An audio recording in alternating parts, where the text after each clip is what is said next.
let's move on. The press conference begins, and Conor's up at the mic, and Conor's not being Conor. He's stumbling a little bit over his words. He's not confident in his role. He's not doing the things that we're used to Conor doing. Now, I've shared this with you guys before, but I could say this to... It wouldn't really matter how many times I said it. Unless you met him and had the own experience, you're really not going to be able to just take me at my description. Conor McGregor is not what you see on TV. The second the camera's rolling, boom, he is on. He's a consummate professional and great at what he does. He's not like that when the cameras are off. In fact, not only is he a very nice guy and a very pleasant guy to be around, which probably surprise you, I would put his personality in the category, and only slightly, but I would put it there, of shy. He's that quiet. He's that polite. He's that reserved. Until it's time to go. Relevance being, Conor stands up. He's first to talk. And he's standing up at a podium, for those of you that didn't see it. Okay, right out of the gate, not what he's used to. He's used to sitting behind a table. Sounds like a small difference. It's not. It changes things. Conor is also used to a Q&A, which is what I thought I was tuning in to see when I was told a press conference. That's what I pictured. That's what we have in MMA. We do Q&As. A guy sits there, he gets fielded a question, he gives the pocketed response that's witty and clever and brings the crowd to their feet, whether it has anything to do with the question or not.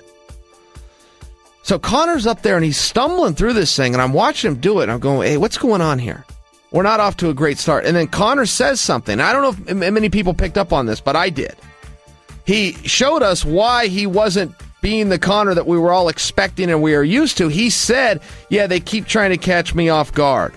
I didn't know I was going to be standing up here giving a speech. And then he moved right on. He moved right on from there. But I picked right up on that. I thought, my goodness, they've sold tickets. They booked an arena. They got this huge event. They had dancers and musics and Jimmy Lennon Jr. ESPN's there, Showtime's there. I mean, this thing is covered. And you didn't tell your principal, who is Conor McGregor? You got two principals up there. Conor McGregor, Floyd Mayweather. You didn't tell Conor McGregor that it's not a Q&A where he's sitting behind a table, which is reasonable for him to expect considering every press conference he's ever attended. That was the protocol. You want him to stand up and talk to a crowd one-sided? And you didn't tip him off? Nobody grabbed him and told him this is what you're going to do? I found it peculiar. I wouldn't call it wrong. I wouldn't call it wrong because I thought it was fun. I kind of liked, as a viewer, that he was out of his comfort zone. I liked that he was standing up there, naked, unhinged, organic. I liked it. But I didn't understand why until Conor flat out told us, yeah, I didn't know this is what we were doing. And then he went from there, and he took some shots at Floyd. It got a little bit. Once I was in on the gag, once he let us in on why he wasn't doing his quick-witted quips and lines and catchphrases, I enjoyed it more. At that point, because I was a little nervous for him, Conor was up there. I felt a little bit attached to Conor for whatever reason, the MMA connection, or because I know him, however it might be. I was a little uncomfortable at first when I saw him sweating and nervous and out of his element.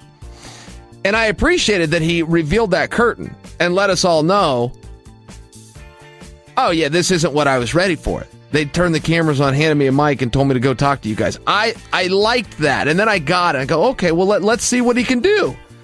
Let's see how this guy can freestyle. I thought it was wise that he brought us in on it, though, and I think a lot of you might have missed it. I think a lot of that might have gone right over everybody's head when he said, yeah, I didn't know this is what I was going to be doing. He said it that quickly. I just was able to interpret it for what it was, which is what I just laid out for you guys. Okay, so he gets going, and then they hand it over to Floyd. And Floyd, I thought, got better as the day went on, but he did do something that was very bizarre. They had... The Showtime exec that had introduced him revealed Floyd's numbers. And people are saying this is going to be $1 billion fight. They're going to bring in $1 billion.